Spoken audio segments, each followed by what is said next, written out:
Selamat pagi semuanya.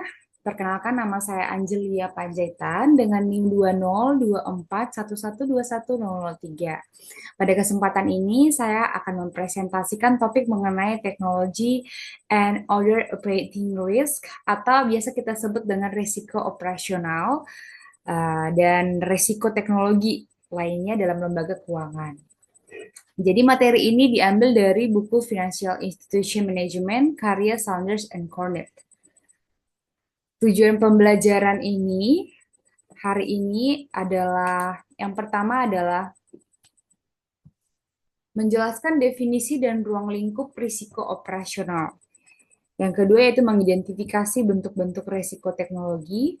Dan yang ketiga yaitu menjelaskan metode pengukuran dan pengelolaan risiko operasional ini. Serta memberikan contoh kasus nyata dan solusi mitigasi risikonya.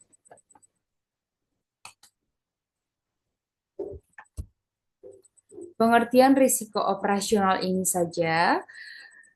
Resiko operasional ini merupakan resiko kerugian yang diakibatkan oleh kegagalan sistem internal, proses, sumber daya manusia, atau kejadian eksternal.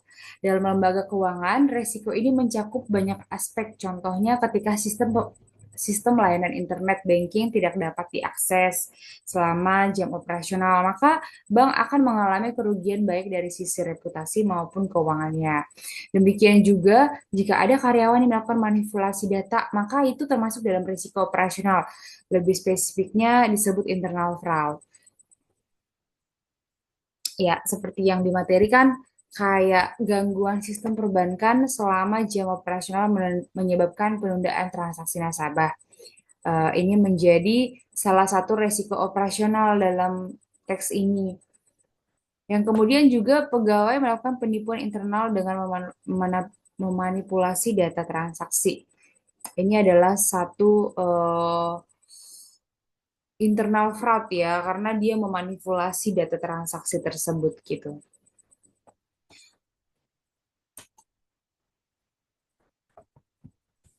Apa sih faktor penyebab risiko operasional ini? Ada beberapa faktor penyebab utama risiko operasional. Di antaranya adalah ketergantungan tinggi pada sistem otomatis dan digital. Ini ternyata menjadi salah satu penyebab atau faktor utama penyebab risiko operasional. Yang kedua yaitu kompleksitas transaksi keuangan, apalagi di era modern sekarang. Yang ketiga yaitu volume transaksi harian yang sangat besar atau tinggi. Yang kemudian adalah outsourcing fungsi-fungsi penting, yaitu outsourcing ini kan kayak pihak ketiga ya. Berarti penggunaan pihak ketiga atau outsourcing dalam fungsi-fungsi yang penting tersebut gitu di sebuah bank atau di sebuah perusahaan. Untuk yang kelima yaitu kelemahan dalam pengendalian internal atau lemahnya kontrol internal. Ini sangat berpengaruh ataupun menjadi salah satu penyebab utama risiko operasional ini. Jadi untuk contohnya itu adalah saat sebuah bank mengoutsource pengelolaan data ke vendor TI, tetapi vendor tersebut gagal menjaga keamanan data sehingga informasi nasabah bocor gitu ya.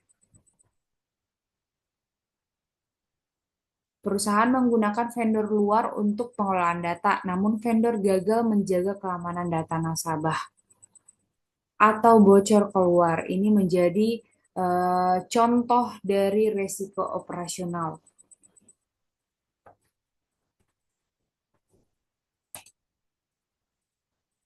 Untuk risiko teknologi sendiri adalah bagian utama dari risiko operasional. Jadi ini sangat berkaitan satu di antara yang lain dan dapat berasal dari berbagai sumber. Beberapa jenis risiko teknologi meliputi yang pertama adalah kegagalan sistem IT, gangguan pada server, jaringan, core banking ini menjadi jenis risiko teknologi ya. Yang kemudian adalah serangan cyber. Sekarang kan lagi marak kayak phishing, malware, DDoS, ransomware gitu ya. Ini menjadi resiko teknologi, jenis-jenis resikonya ya. Yang ketiga yaitu kebocoran data atau data breach. Ini adalah kebocoran data-data yang penting di sebuah bank gitu. Pencurian data nasabah atau perusahaan. Ya, ada human error, yaitu eh, kesalahan, misalnya ya, kesalahan input kelalaian dalam pengoperasian sistem. Yang kemudian adalah outsourcing risk, ketergantungan pada vendor teknologi. Di mana vendor teknologi gagal memenuhi standar keamanan. Seperti yang tadi di slide sebelumnya bahwa vendor itu mungkin bisa jadi mengarah ke risiko operasional juga di mana dia itu data yang disimpan sama dia itu bocor gitu ya keluar gitu. Dalam risiko teknologi ini juga ternyata outsourcing itu juga menyebabkan resiko gitu. Kita jadi ketergantungan pada vendor teknologinya sendiri. Untuk contohnya atau contoh aktualnya adalah ketika sistem ATM bank besar tidak dapat digunakan selama 24 jam karena update sistem yang gagal. Kan sering banget ya kita kalau ke ATM itu kadang nggak bisa digunain gitu kan. Ternyata itu menjadi satu resiko teknologi di dalam dunia perbankan.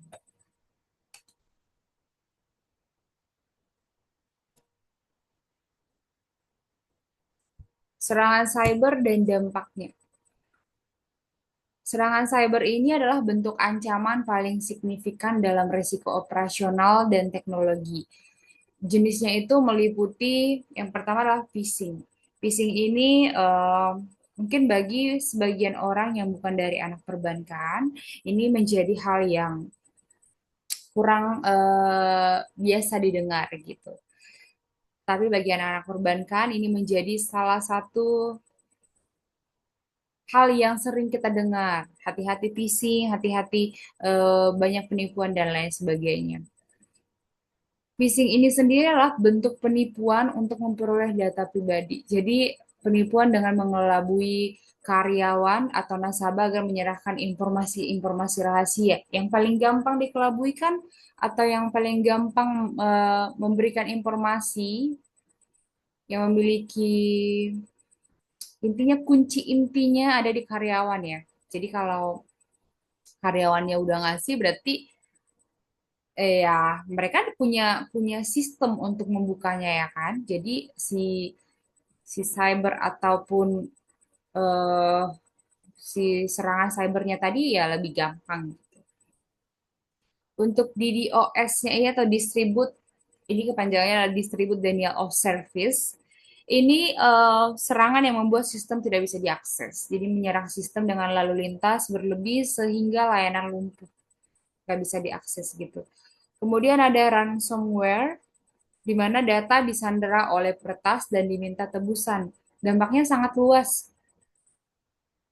Apa sih dampaknya? Termasuk terganggunya layanan, kerugian finansial, dan hilangnya kepercayaan nasabah. Lembaga keuangan harusnya sangat waspada dan memiliki sistem keamanan TI yang canggih. Kerugian finansial, kehilangan kepercayaan nasabah, gangguan operasional, ya, ini dampaknya.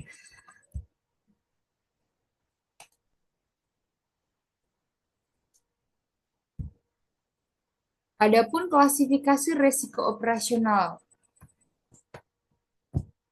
di sini dikelompokkan dalam Basel 2. Menurut Basel 2, eh,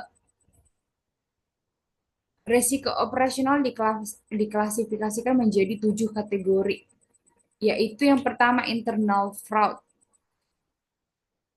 atau internal fraud ini kita sebut dengan penipuan yang dilakukan oleh internal. Yang kedua yaitu external fraud, di mana ini ya penipuan yang dilakukan oleh eksternal gitu. Kemudian ada employment practice and workplace safety. Ini ada bahasa Indonesianya itu adalah praktik ketenagakerjaan dan keselamatan kerja ya. Yang keempat yaitu client, product, dan praktik bisnis. Client, product, and business praktik atau praktik bisnis. Yang kelima yaitu kerusakan aset fisik. Damage to physical asset. Yang keenam ada business disruption and system failure. Gangguan bisnis dan kegagalan sistem. Ini menurut Basel 2. Dan yang ke-7 yaitu execution, delivery, and process management. Eksekusi, pengiriman, dan manajemen proses. Ini menjadi uh, uh, klasifikasi risiko operasional ini.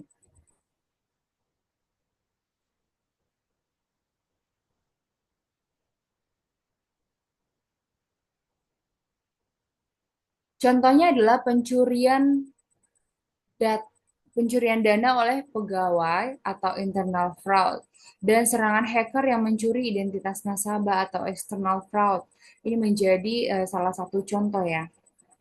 Klasifikasi ini penting untuk membantu bank dalam mengidentifikasi dan mengelola risiko secara terstruktur. Kalau contoh di sini dari damage to physical asset, ini adalah kebakaran di data center bank. Ini adalah contoh-contohnya ya.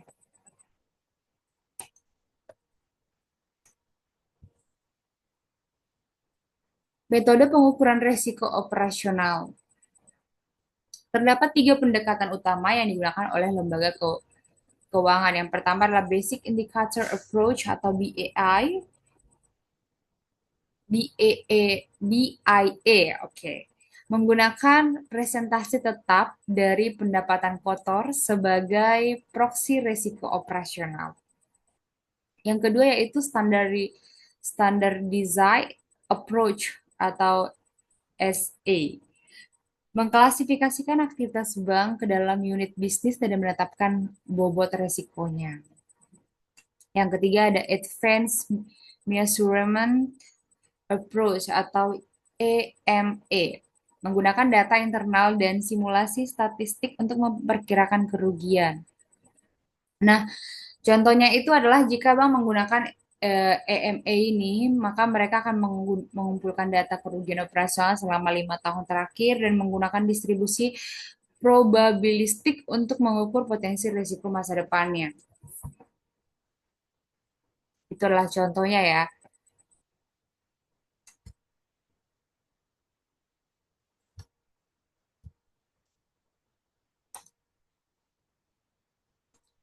Kerangka manajemen risiko operasional. Kerangka manajemen risiko operasional ini meliputi yang pertama adalah identifikasi risiko. Yang kedua adalah pengukuran dan penilaian risiko. Yang ketiga pengendalian dan mitigasi risiko. Dan pemantauan dan pelaporan berkala. Kalau identifikasi risiko ini eh, yang dimaksud dengan identifikasi risiko adalah mengenali potensi sumber risikonya dulu. Pengukuran risiko ini menilai potensi kerugian dan frekuensinya. Kemudian kalau yang pengendalian risiko ini menerapkan kebijakan, prosedur, dan sistem. Pemantauan dan pelaporan, ini kan termasuk dievaluasi rutin dan pelaporan ke manajemen. Jadi harus dievaluasi dulu.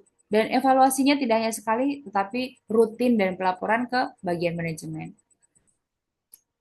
Seperti contoh tadi kan ada audit internal berkala untuk memantau kepatuhan terhadap SOP. Ini menjadi eh, contoh-contohnya ya.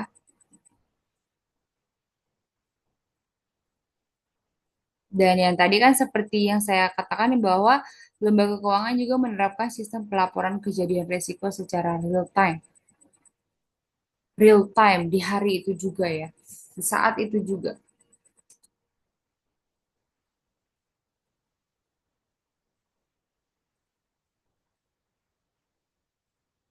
Sorry, ada sedikit iklan. Kemudian setelah ini saya akan menjelaskan tentang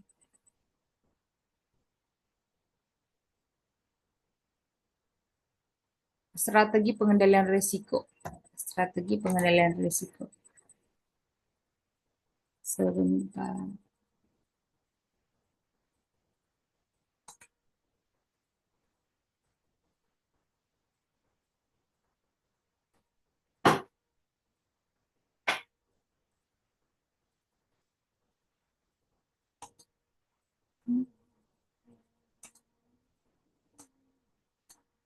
Oh, oke.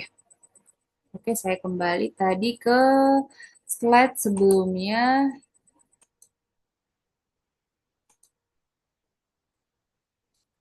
yaitu strategi pengendalian risiko. Ada beberapa strategi yang dapat digunakan, yaitu yang pertama implementasi firewall dan sistem enkripsi.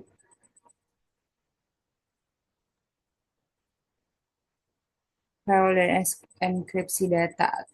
Yang pertama di sini di slide ini yaitu penerapan sistem IT yang andal dan aman. Yang kedua itu firewall dan enkripsi data. Yang ketiga ada backup data dan disaster recovery plan. Yang keempat yaitu business continuity planning atau BCP. Dan yang kelima yaitu pelatihan dan kesadaran SDM terhadap risiko.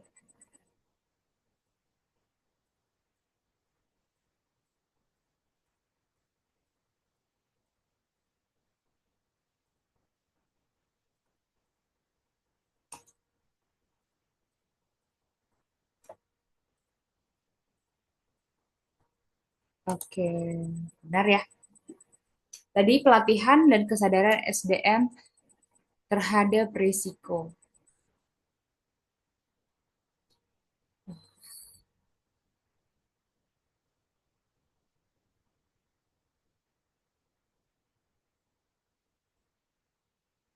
Jadi implementasi firewall dan sistem enkripsi ini menjadi strategi ya.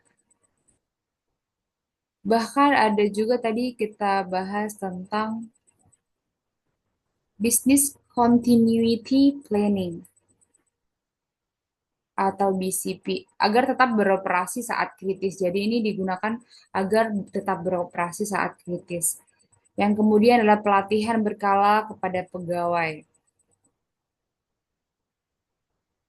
Dalam bank itu saya sebagai awak perbankan itu kita selalu dikasih training. Terus kita juga kalau misalnya ada hal-hal yang urgent di dunia keuangan seperti yang kemarin ada PPATK yang tiba-tiba memblokir rekening-rekening dormant, itu kita langsung ada jadwal training untuk membahas tentang itu dan belajar tentang itu. Apa sih PPATK, apa sih APPU, APUPPT, dan lain sebagainya. Kita mempelajari tentang apa sih, bagaimana cara-cara penipu zaman sekarang menipu kita gitu. Seperti kemarin ada yang kami pelajari tentang investasi bodong. Sebenarnya kita harus waspada ya terhadap investasi yang menjanjikan untung yang berlipat kali ganda yang tidak masuk akal sebenarnya. Misalnya kita simpan 10 juta. Kita coba sebut contohnya ya, kayak investasi burung walet. Ya kalau misalnya ada memang burung waletnya itu kan memang benar ya. Mungkin eh, ada wujud usahanya gitu. Tapi kalau cuma mengandalkan nama saja dan mereka mengambil uang-uang eh, yang ditipu sama mereka gitu ya. Ya, itu menjadi salah satu yang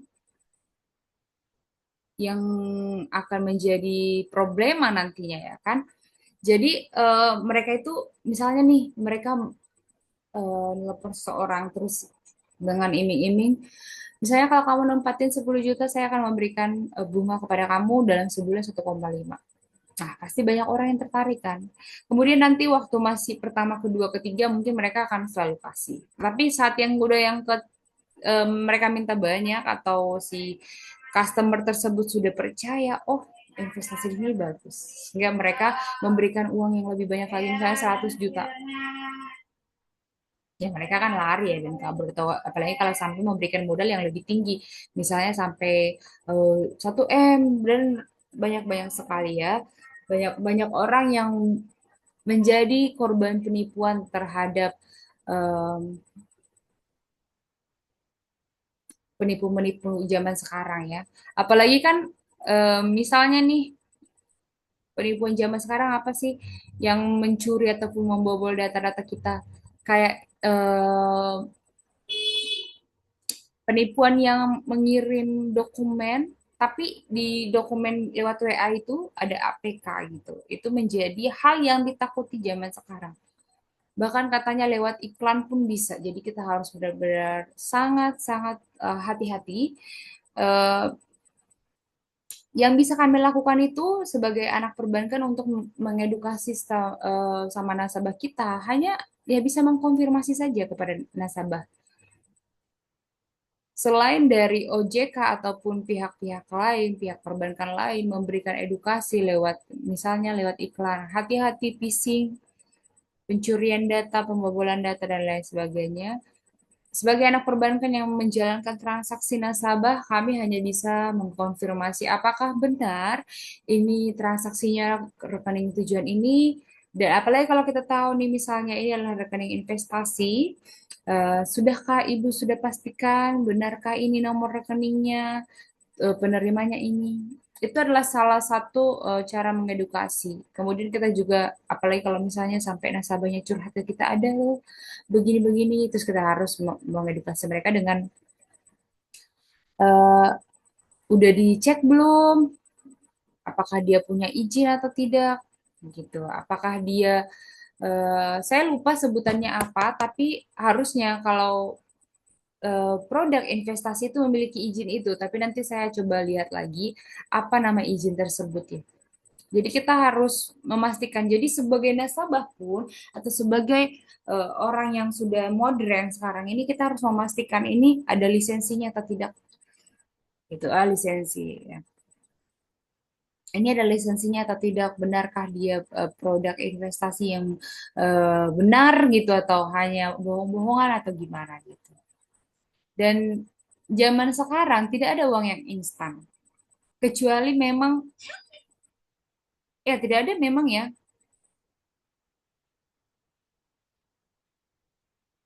produk investasi apa sih yang menjanjikan untung yang berlipat kali ganda yang bahkan di luar nalar, bahkan bank sendiri atau bank di buku berapapun itu yang paling buku paling kecil tidak bisa memberikan seperti itu. Jadi ya bijaklah kita dalam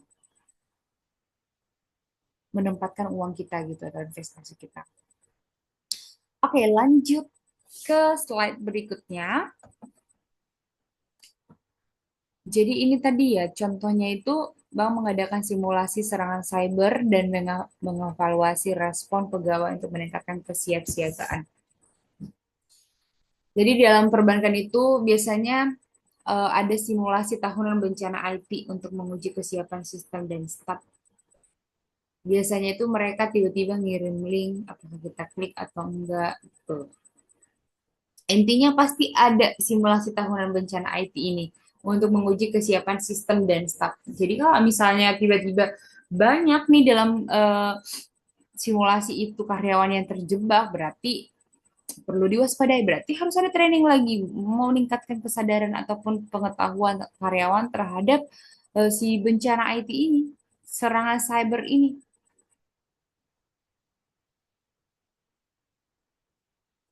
Seperti itu ya.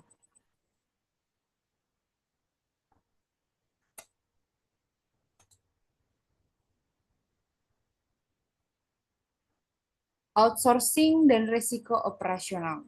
Banyak bank melakukan outsourcing untuk efisiensi, namun ini juga menimbulkan risiko. Sudah pasti ya. Banyak sekali outsourcing dan rata-rata outsourcing di mana-mana ya. Bahkan eh, sekarang di bank-bank negara, misalnya eh, BRI, Mandiri, BTN, BNI, itu nggak rekrut karyawannya lewat outsourcing loh. Bahkan sampai air sekalipun galon itu outsourcing. Apalagi ya yang outsourcing. Bahkan mesin fotokopi masih banyak yang outsourcing. Apalagi mesin hitung sekalipun masih outsourcing. Jadi kita cuma nyewa, bukan punya kita.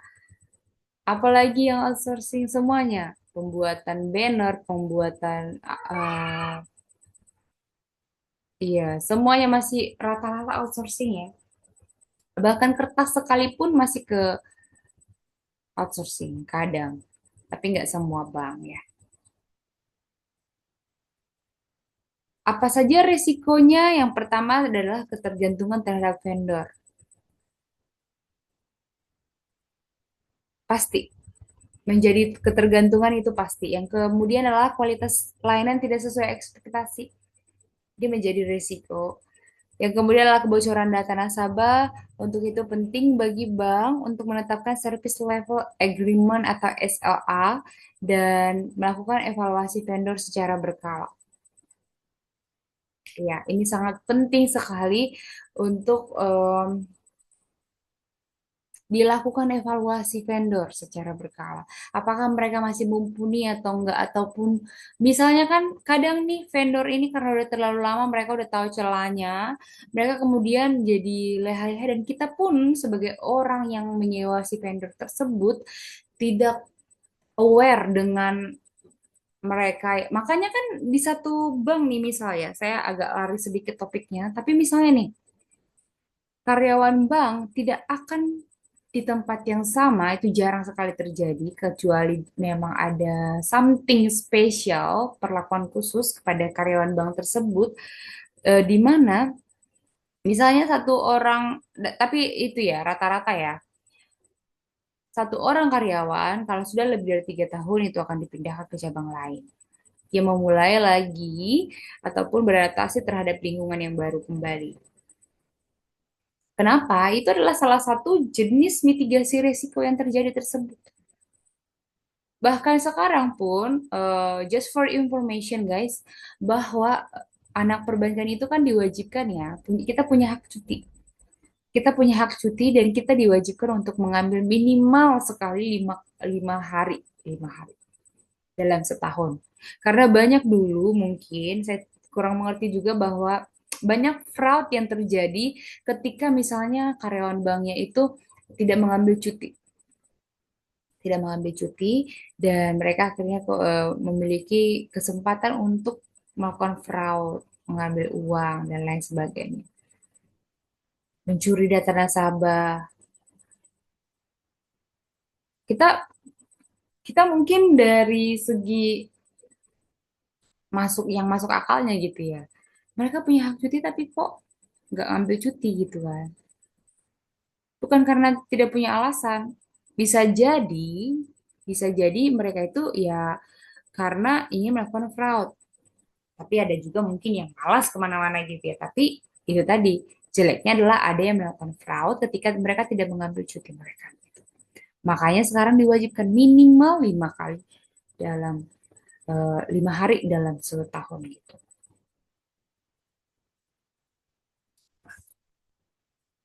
Vendor TI dapat meningkatkan efisiensi tetapi menimbulkan risiko. Jadi memang banyak keuntungan dalam melakukan vendor ini ataupun outsourcing tadi. Banyak sekali keuntungan. Yang pertama mungkin si perusahaan jadi tidak terlalu repot dalam meng-hire ataupun lain sebagainya. Mereka hanya membayar si outsourcing tersebut untuk tadi dalam proses perekrutan sampai penggajiannya pun. Jadi si perusahaan hanya membayarkan sesuai tagihan gitu kan ataupun sesuai perjanjian mereka. Banyak sekali keuntungannya, mungkin jadi tidak perlu membeli barang, tapi hanya menyewa dengan harga yang murah, misalnya gitu. Genset pun kadang menjadi di outsourcing kan, gitu. Genset, karena memang ini genset ini kan lumayan ya. Yang saya dengar itu genset itu saja sampai 100 jutaan lebih gitu.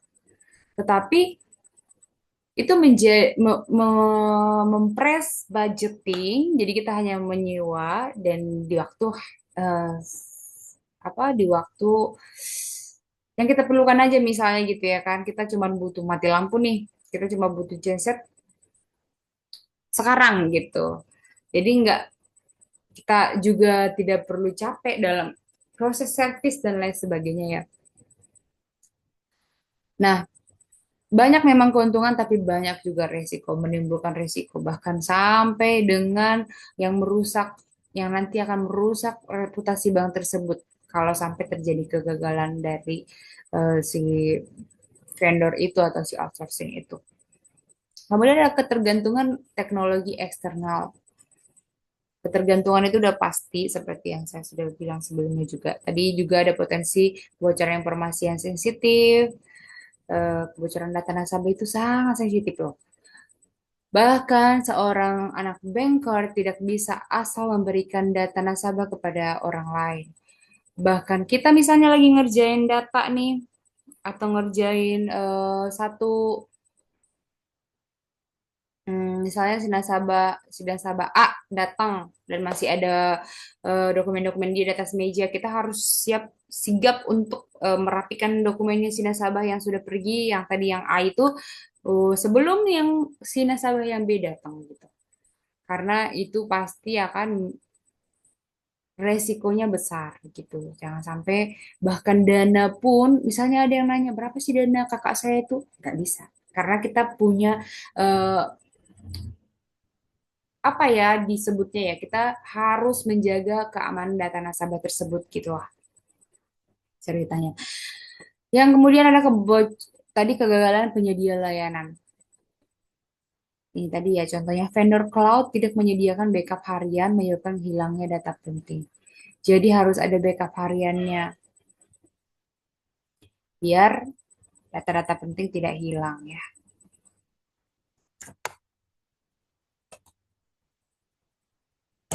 Ada studi kasus, ini ada agak menarik. Bahkan saya mengklasifikasikannya itu ada contoh global, kemudian ada contoh Indonesia, contoh yang ada di Indonesia, dan analisisnya apa gitu. Dari contoh global ini ada Capital One di tahun 2019 mengalami pencurian data 100 lebih juta nasabah karena kelemahan cloud security. Wow, wow, wow, wow. Tahun 2019 artinya sebenarnya sebenarnya di sebelum COVID itu belum secanggih sekarang loh. Ibaratnya gini, kalau tahun sebelum COVID itu IT masih, teknologi masih 60% misalnya 60%. Setelah COVID langsung jadi 90%. Karena semua kita dipaksa untuk mengakses semuanya lewat internet. Semua dipaksa maju ke arah teknologi. Bahkan anak SD pun sekolah ataupun belajar itu harus lewat handphone. Mulai dari anak kecil, anak TK sekalipun sampai sampai sampai nenek-nenek ya sudah diwajibkan untuk memakai teknologi. Tidak ada lagi alasan untuk tidak tahu tentang handphone Android ini ya kan.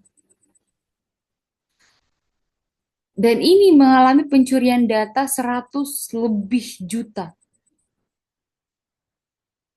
di atas 100 juta nasabah karena kelemahan cloud security-nya. Wow. Tapi memang coba kita lihat ya di internet,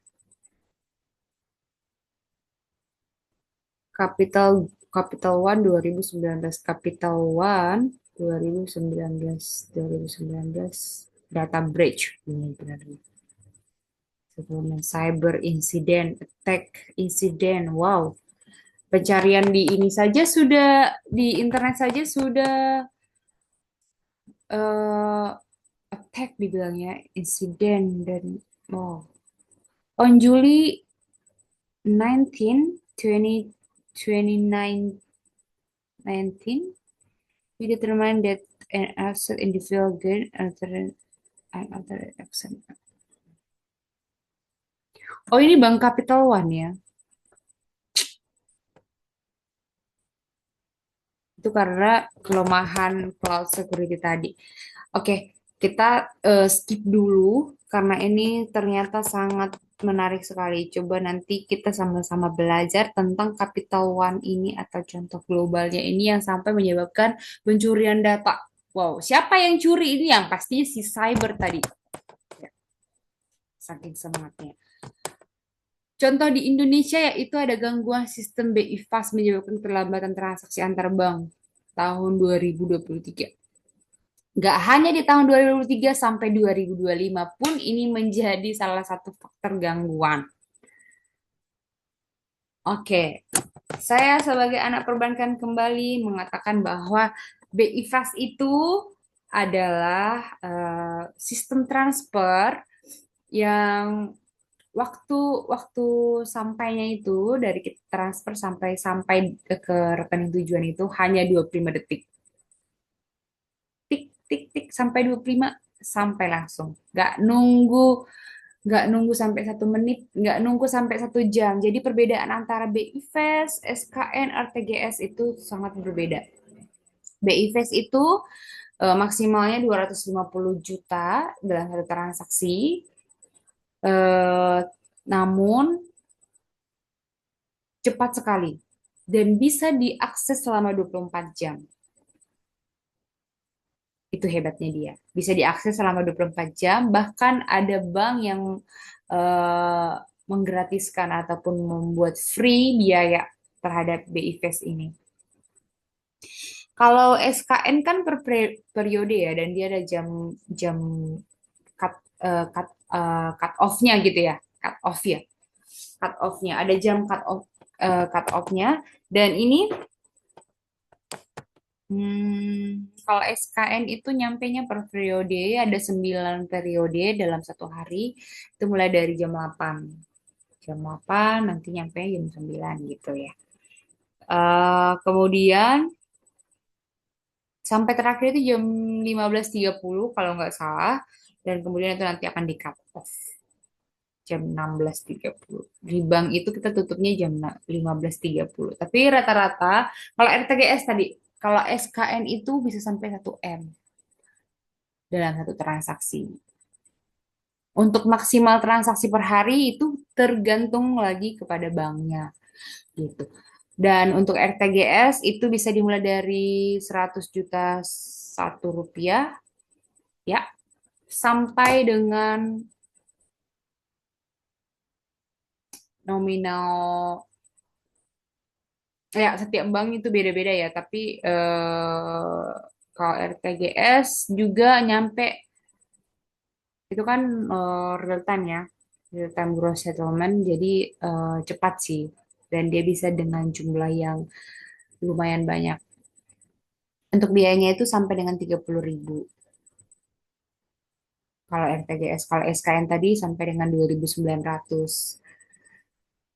Kalau kita lewat M-banking kan ada juga dengan bank online, online ya, online transfer. Itu biayanya 6.500.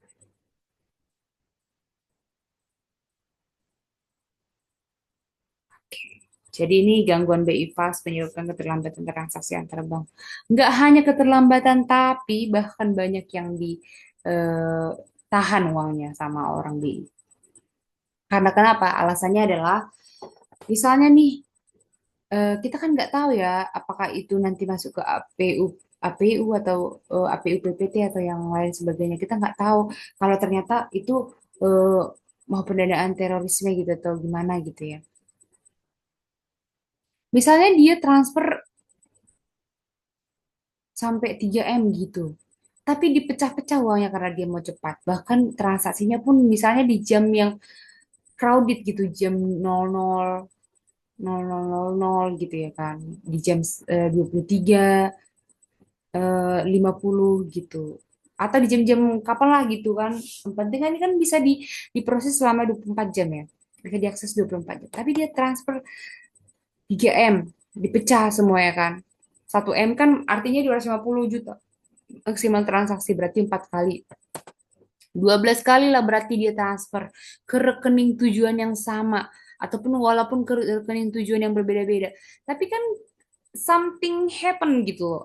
Ada apa ini kok dia transfer segitu banyaknya dengan cepat-cepat buru-buru gitu ya kan? Ada something yang perlu diwaspadai gitu. Makanya kadang-kadang orang BI nahan dulu uangnya sampai mereka tahu. Apalagi kalau dia tidak mengisi tujuan transaksinya apa. Apalagi kalau misalnya yang transfer itu sepertinya diragukan gitu. Nah, analisisnya apa? Kelemahan pengamanan sistem internal ketergantungan pada pihak ketiga atau vendor.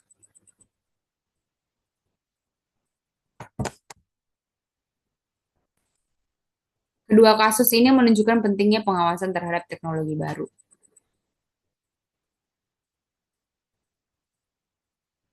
Makanya kan security access di bank itu sungguh sangat ketat. Bahkan kita tidak bisa asal memegang handphone ataupun memegang tidak ada tidak ada Google misalnya gitu ya. Google itu kan banyak ya penipuan-penipuan lewat situ.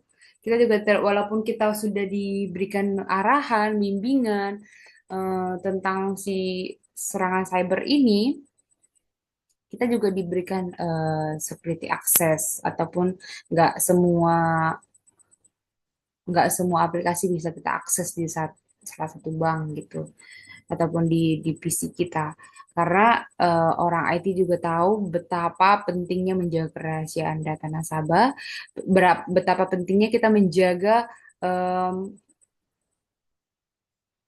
reputasi bank kita. Jangan sampai karena kebocoran data nasabah satu nasabah saja reputasi bank kita jelek, bahkan orang nggak percaya lagi. Padahal kita udah berjuang selama bertahun-tahun, puluhan tahun, ternyata gara-gara kehilangan data nasabah. Jadi IT pun semuanya, semuanya di dalam bank itu semuanya seperti mata rantai, bergantungan satu dengan yang lain, bereratan, berikatan satu dengan yang lain. Oke, jadi inilah pentingnya pengawasan terhadap teknologi baru dan manajemen vendor yang kuat. Itu tadi pentingnya evaluasi vendor yang berkala, pengawasan vendor yang berkala untuk ngetes seberapa apakah mereka masih konsisten dengan apa perjanjian mereka atau enggak gitu.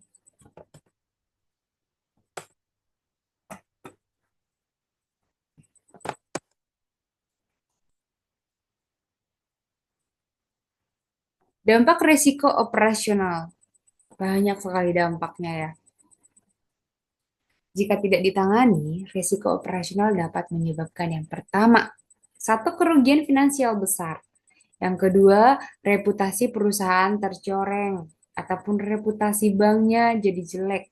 Yang ketiga adalah penurunan harga saham kalau banknya menjual saham juga langsung turun tuh pasti. Udah pasti langsung turun. Yang keempat ada gugatan hukum dan sanksi dari regulator. Udah pasti ya dikenakan sanksi sama pengawas OJK misalnya. Ya, OJK itu kan otoritas jasa keuangan mereka yang mengawasi kita, mengawasi bank-bank itu. Dan penurunan kepercayaan publik. Wow, gara-gara eh, misalnya kesalahan dalam proses operasional atau proses teknologinya tadi, langsung nggak percaya lagi orang. Karena kita tahu ya, word of mouth, em, apa ya, omongan ke omongan gitu, omongan ke omongan. Gara-gara misalnya nih, bang ini nggak bagus, bang ini nggak bagus ya kan. Itu bisa nanti langsung ke semuanya terdengar. Oh ternyata, walaupun dia belum mencoba ataupun sedangkan dia sudah mencoba dan ternyata bagus, bisa jadi akan goyah karena ada omongan dari yang lainnya gitu bahwa bang ini. Kita takut ya investasi atau uang kita itu diambil orang ataupun jadi eh, Jadi rugi akibat akibat misalnya kita ditipu gitu oleh sebuah bank gitu. Kita lari ke apa ya, program asuransi dari Jiwasraya yang misalnya yang di mana Jiwasraya itu juga mengambil uang-uang nasabahnya gitu. Karena eh, artinya itu kayaknya sebelumnya coba kita lihat dia kasus Jiwasraya. Kasus Jiwasraya ini kan sampai sekarang masih terdengar ya sama kita ya. Karena ini menyebabkan kerugian yang sangat besar. Nasabah-nasabahnya itu nyimpan uang sebanyak-banyaknya ya kan untuk diasuransikan, tapi ternyata mereka bawa kabur oleh si orang-orangnya gitu. Kasus Jiwasraya, Jiwasraya. Nah, ini dia. Kasus Jiwasraya adalah skandal korupsi besar yang melibatkan PT Asuransi Jiwasraya, sebuah perusahaan asuransi milik negara. Ini milik negara loh. Korupsi, ini korupsi ini gila sih. Kasus ini mencuat karena adanya kerugian negara yang mencapai 16,81 triliun. Udah setara apa itu ya? Triliun. Wow, 16,81 triliun. Ternyata sangat banyak sekali ya. Satu orang nyimpan 200 juta atau berapa orang yang misal ya kita buat. Mana nih kalkulatornya nih? Kalkulator. 16 berapa tadi? 16,81 triliun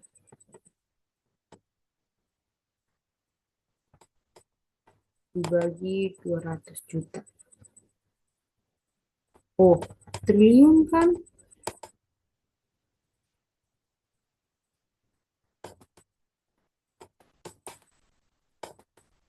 16 triliun 810. Ih,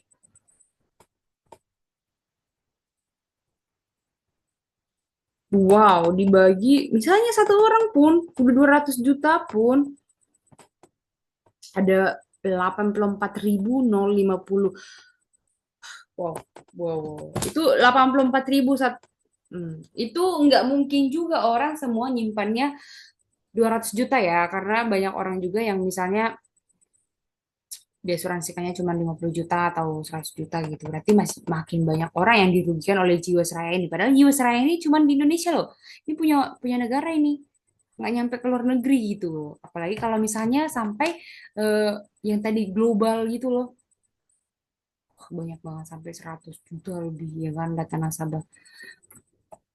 Oke, kronologi kasusnya itu di 2006 sampai 2007 itu, Jiwasraya mulai mengalami defisit keuangan dan mendapatkan opini disclaimer dari BPK terkait laporan keuangan.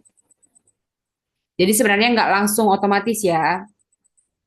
Untuk kita nasabah sebuah bank kita perlu waspada. Jadi kalau misalnya udah ada mulai iming-iming, nggak apa-apa, tarik aja dananya.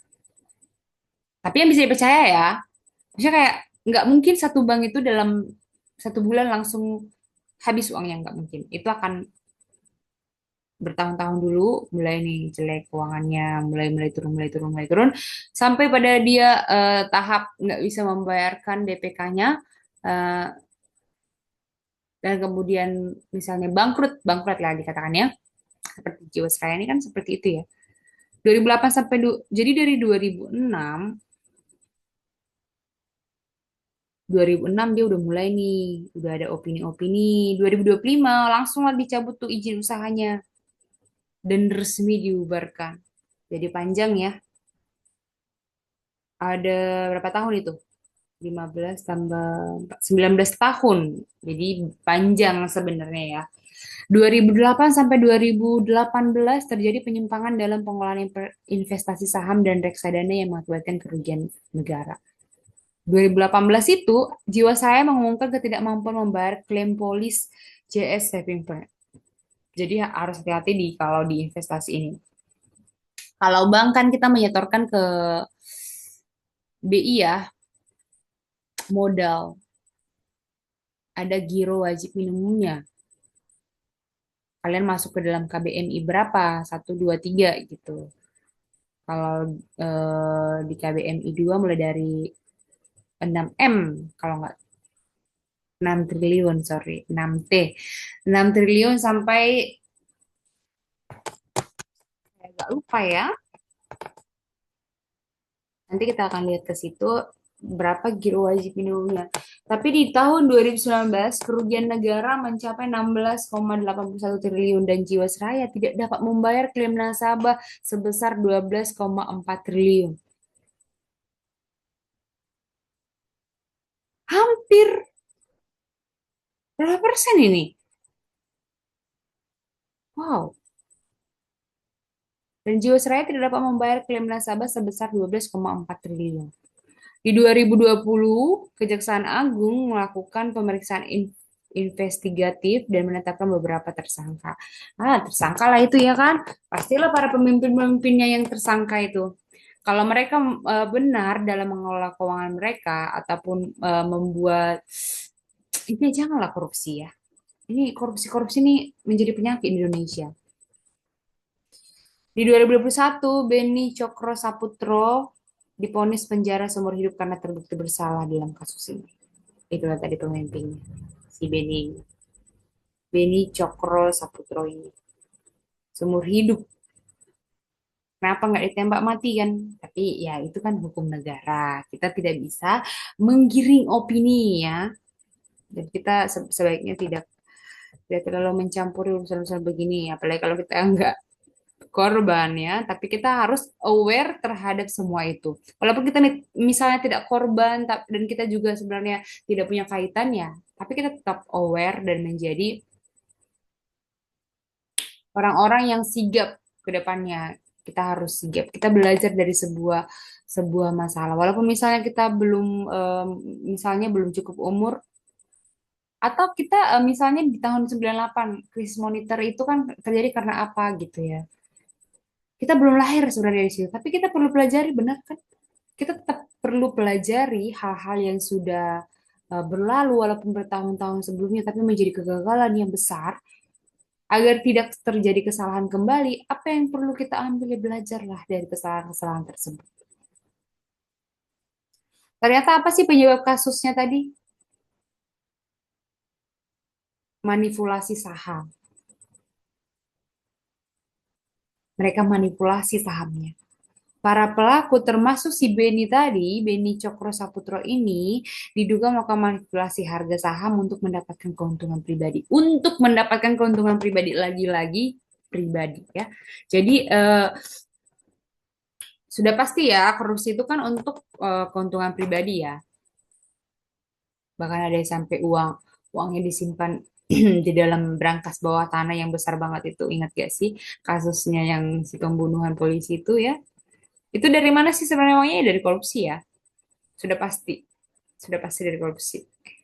Dari mana sih walaupun sejenderal-jenderalnya orang, sejenderal-jenderalnya. Mereka sampai punya, kenapa dia nggak simpan di bank? Itu kan masalahnya gitu ya. Mereka harus simpan uang cash, artinya kan ada something. Something nih, kenapa harus mereka simpan di bawah tanah gitu ya kan. Padahal mereka, kita tahu ada institusi keuangan yang menyimpan uang kita, tapi kita harus simpan uang cash. Dan kita takut gitu diperiksa karena kebanyakan uang. Kan kalau orang atau pejabat-pejabat tinggi itu semakin besar hartanya itu diawasi oleh negara. Kalau sampai nggak masuk akal eh, besarnya itu ataupun nominalnya nggak masuk akal dari gajinya segini, dapat punya bisnis segini, berapa sih emang keuntungan bisnisnya ini, ya kan? Berapa sih bonusnya tiap tahun kan dihitung ya sama negara. Jadi kalau mereka sampai harus simpan di bank ya pasti akan mudah dilacak oleh negara dan pastilah mereka dikatakan bersalah. Gitu. Makanya mereka sampai simpan uang cash itu adalah case-case tertentu tadi ya. Ini kita sampai belajar ke situ karena ada tadi penurunan kepercayaan publik dan kita melihat contoh-contohnya dan Jiwasraya itu tadi ataupun contoh-contoh lain eh, bahkan ya ada saya mengingat bahwa ada pejabat yang korupsi itu menyimpan uangnya di bank internasional atau bank Singapura atau bank lainnya. Mereka simpan di sana karena nggak mungkin kita sampai ngecek-ngecek ke sana ya negara mengecek sana. Tapi tidak tidak menutup kemungkinan untuk mereka diketahui gimana. Sepandai-pandai tupai melompat, dia akan tetap di atas, dia pasti akan jatuh juga nanti suatu ketika ya. Sepandai-pandai mereka menyimpan bangkai tikus, pasti akan tercium juga keluar. Seperti itu. Tadi dari yang pertama itu mereka manipulasi sahamnya gitu. Yang kemudian adalah produk asuransinya bermasalah. Produk JS Jiwasraya Saving Plan ini yang ditawarkan oleh Jiwasraya terbukti merugikan perusahaan karena menawarkan bunga tinggi dan tidak sesuai dengan prinsip kehati-hatian. Setiap bunga yang dijamin oleh LPS, misalnya ada satu bank itu eh, LPS saja menjamin bunga simpan bunga bunga giro bunga deposito misalnya 4%. Tapi mereka bikin bunga depositonya itu ke nasabah 7%. Ya tidak di cover oleh LPS. Tidak ditanggung seluruhnya oleh LPS. Seluruhnya gitu. Jadi ya jangan melebihi-melebihi gitu. Ada ketentuannya, semuanya ada koridornya, ada batasannya semuanya. Kemudian jadi kalau ada satu produk yang menawarkan, apalagi seperti tadi ya, kasus burung walet itu, menawarkan imbalan yang luar biasa besar ya. Dia 10 juta dapat 1.500.000 itu 15% net. Itu sudah bunga bunga tabungan aja atau bunga deposito aja nggak sebesar itu ya. Ada something yang perlu diwaspadai. Jadi kita perlu waspada. Jadi kita perlu waspada gitu. Nah, kemudian ada penyimpangan dalam investasi. Jadi Jiwasraya itu kita belajar ya tadi ya dari penyebab kasusnya itu yang pertama manipulasi saham, produk asuransi bermasalah, yang ketiga ada penyimpangan dalam investasi. Pengelolaan investasi saham dan reksadana dilakukan secara tidak sesuai dengan peraturan yang berlaku. Tidak berlaku dan nggak sesuai SOP. Nggak sesuai SOP. Dan izin produk yang bermasalah. Pejabat terkait termasuk Isa Rajmatawat Tarwata diduga memberikan izin produk JS Saving Plan yang berujung pada kerugian. Misalnya nih ya, misalnya satu pemimpin memberikan izin atau dia asal tanda tangan pun itu dia bisa dikenakan penjara loh. Jadi seorang pemimpin itu memiliki apa ya kayak beban di pundak gitu loh. Dia tidak salah pun atau misal nih tidak tidak terlibat dalam proses korupsi tadi, eh, dia memiliki beban yang sangat besar di pundak karena salah tanda tangan. Jadi seorang pemimpin pun nggak bisa asal tanda tangan. Tanda tangan ya Pak, tanda tangan langsung tanda tangan itu juga akan bermasalah di kemudian hari. Apalagi kalau dia ke arah yang misalnya kalau misalnya yang ditandatangani baik-baik saja masih mending. Kalau misalnya memang hancur semua gara-gara karena tanda tangan dia atau dia memberikan izin ya hancur juga dia walaupun dia tidak menikmati hasilnya atau gimana gitu hancur juga jadi seorang pemimpin juga tidak mudah seperti itu. Apa sih dampak dari kasus Jiwasraya tadi yang kita pelajari? Itu menjadi ya kerugian negara, gagal bayar klaim, penutupan perusahaan, ya ditutuplah perusahaannya. Penanganan kasusnya gimana? Penyelidikan, penyelidikan, penyidikan, dan lain sebagainya. Penegakan hukum, restrukturisasi polis, pencabutan izin usaha. Pencabutan izin usaha. Itu adalah kasus yang sangat besar gitu. Contohnya, dampak dari resiko operasional contohnya adalah nasabah tadi karena word of mouth itu tadi dari mulut ke mulut, misalnya bahkan mereka juga mungkin mengalami kerugian finansial gitu ya, daripada nanti kayak gini, ya udah langsung tuh nasabah ramai-ramai menarik dana setelah gangguan sistem bank besar. Banyak juga bank yang jadinya hancur gara-gara nggak ada lagi kepercayaan dari nasabahnya. Narik dana ya sebanyak-banyaknya nasabah ya kan, membuat menabung dananya gitu ya kan. Kalau sudah terdengar cerita-cerita yang tidak baik dari bank itu ya, mereka akan narik uangnya gitu. Siapa yang mau rugi Kak kalau uangnya, siapa yang mau tanggung jawab kalau uangnya misalnya ternyata tidak bisa diklaim gitu. Oke, sebentar ada iklan dari laptopnya.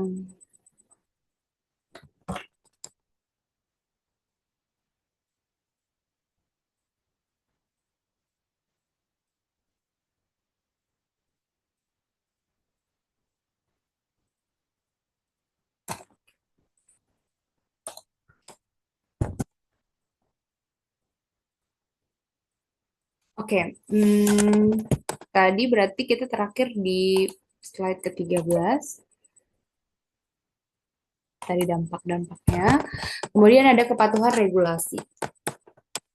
Kepatuhan regulasi. Bank diwajibkan mematuhi regulasi risiko operasional dari eh, regulasi dari OJK dan Bank Indonesia. Yang kedua adalah Basel II dan Basel III.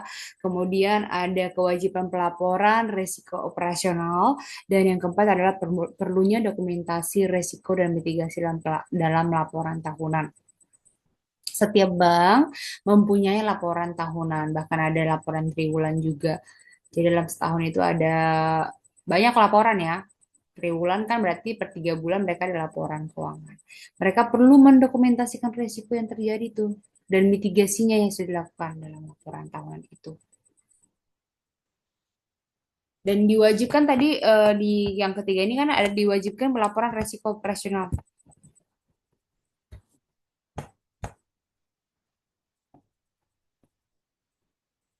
Regulasi dari OJK,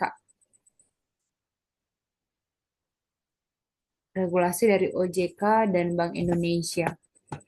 Kalau di peraturan Otoritas Jasa Keuangannya ada di POJK 18 garing POJK titik 03 garing 2016. Itu bisa dilihat di situ.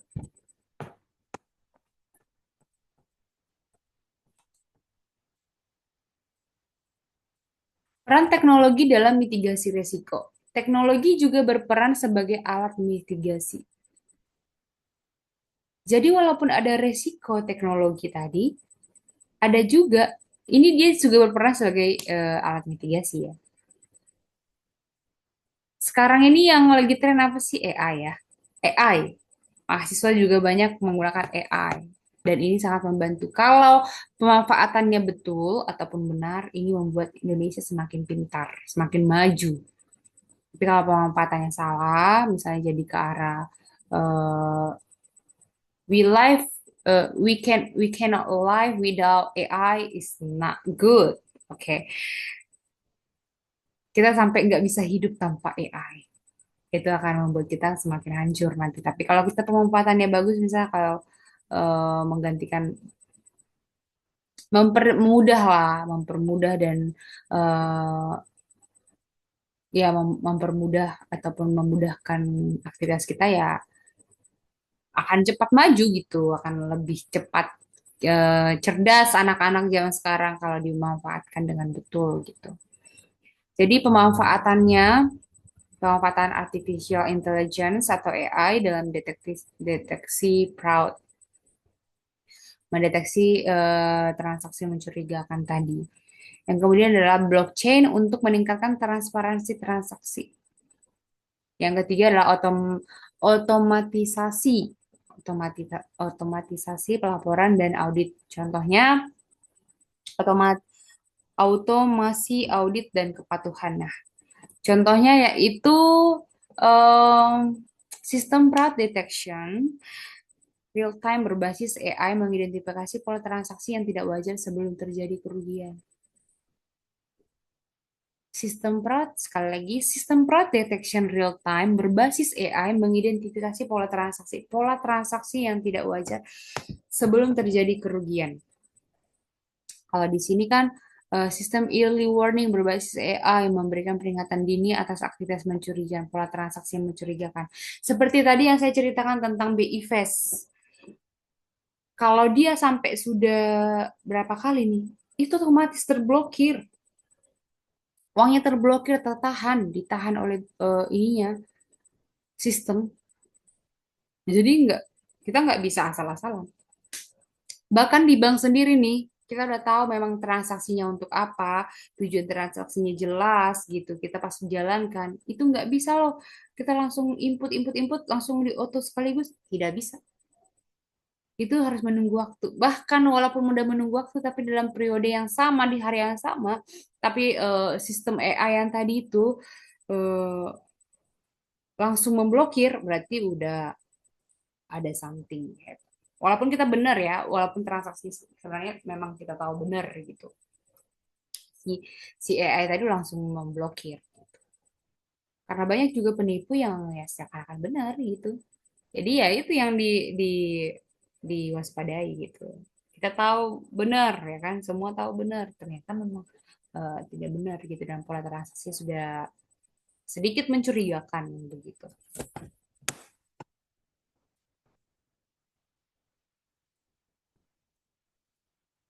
Nah,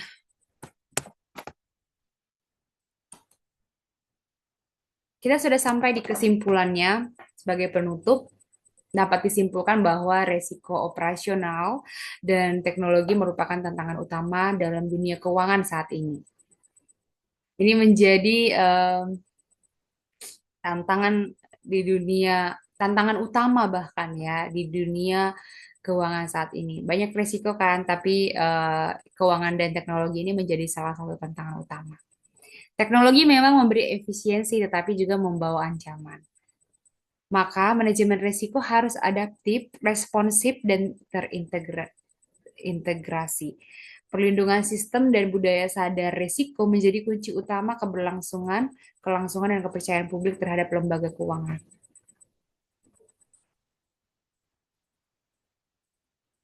Iya, dan itulah fungsinya kita sebagai awak keuangan. eh, kita aware dengan dunia cyber, dengan dunia-dunia keuangan sekarang yang pasti itu sangat berpengaruh terhadap kepercayaan publik dan juga menjadi kunci utama ya keberlangsungan bank tersebut. Kalau kami tidak aware ataupun kita tidak aware, nasabah pun perlu aware dengan sistem keuangan. Bahkan kadang kalau kita lari ke arah yang lain ya, misalnya si penipu pun bahkan kadang lebih pintar. Jadi kita harus waspada ya. Kalau misalnya si penipu lebih pintar, ya, ya kita minimal bisa mengimbangi gitu. Biar nggak sampai mereka membobol data kita. Minimal setara gitu. Mereka pintar, kita juga harus pintar. Mereka mau bobol, berarti kita harus cepat nih memberikan satu satu pagar gitu agar mereka tidak bisa bobol gitu. Intinya harus seri lah. Misalnya begitu ya. Kalau mereka pintar, berarti kita juga pintar. Kita nggak bisa ada di bawah mereka. Kalau di bawah kita si penipu itu di atas kita ya kita akan hancur gitu, banknya akan hancur. Makanya itulah pentingnya semua berkaitan. Si IT perlu untuk apa namanya memberikan perlindungan terhadap teknologi di bank tersebut, tapi kita juga perlu si misalnya ada transaksi mencurigakan berarti si bagian APUPPT atau UKPN kalau di bank kita berarti mereka juga harus bisa sigap gitu melihat transaksi-transaksi yang kurang wajar gitu. Iya, Jadi itu kesimpulan dari materi saya. Sekian presentasi dari saya. Saya Angelia Panjaitan dengan NIM 2024 11210003 mengucapkan terima kasih banyak untuk Bapak dosen, Bapak Sparta, yang telah mengajari saya dan juga teman-teman saya di semester pendek ini dalam mata kuliah manajemen risiko, dan yang membuat saya mengerti bahwa risiko operasional dan risiko teknologi ini sangat menjadi salah satu tantangan utama dalam dunia keuangan sekarang. Dan saya juga bisa mengaplikasikan em, apa yang saya pelajari, semoga saya bisa mengaplikasikannya yang saya pelajari ini dalam pekerjaan saya. Semoga juga materi ini bisa bermanfaat dan menambah pemahaman kita bersama yang mendengarkan video ini, yang mungkin nanti akan diupload di YouTube juga dan juga bisa dilihat oleh teman-teman semuanya. Dan saya ucapkan terima kasih dan selamat pagi.